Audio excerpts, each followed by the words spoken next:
এখন যেতে চলেছি সেই ভূতের বাড়ির উদ্দেশ্যে। গাইস, এই হলো সেই বট গাছ, ভয়ানক বট গাছ। তো রাত্রেবেলা তো ভালো মতন আমাদের দেখাতে পারছি না, এখন প্রায় রাত 11টা বাজে এরকম টাইম। এই হলো সেই বট গাছ, তোমরা হয়তো ভালো মতন দেখতে পাচ্ছ না। এখানে একটা মূর্তি এখানো আছে, সেটা তোমাদের দেখাতে পারছি না, আমার ক্যামেরা বেশি একটা ভালো না, কিন্তু তবু তোমরা দেখতে পাচ্ছ। এই হলো সেই ভূতের বাড়িটা, এখানে একটা সাইনবোর্ড লাগানো আছে। তো এই আমরা এখন যেতে চলেছি এই রাস্তায়, এর একটু হেঁটে চলো। আমরা এখন চলেছি ভূতের বাড়ির উদ্দেশ্যে। এই হলো ভূতের বাড়ির গাছপালা রে বাবা, আমরা 3 জন গাইস, আমাদের ভয় লাগছে গাইস। ভূতের বাড়ি রে বাবা, এই দেখুন গাইস, খালি বাড়ি গাইস। এই দেখুন গাইস, এখানে কোনো মানুষজন নেই গাইস, একজন মানুষও বাইরে নেই।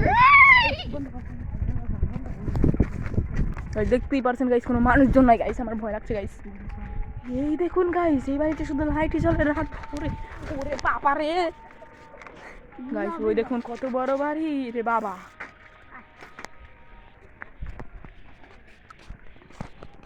গাইস, আমি আসছি এবং আমার সঙ্গে 2 জন, এই একজন আরেকজন গাইস অনেক দূরে চলে গেছে। এই রবল দাঁড়া রে, ভয় লাগছে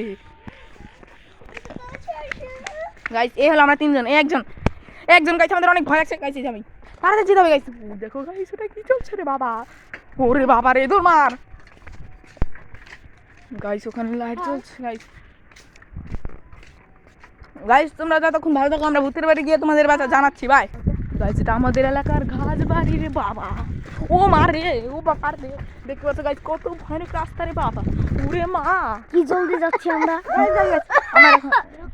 গাইস আমার বন্ধু কাছতে কাছতে মরে যাচ্ছে।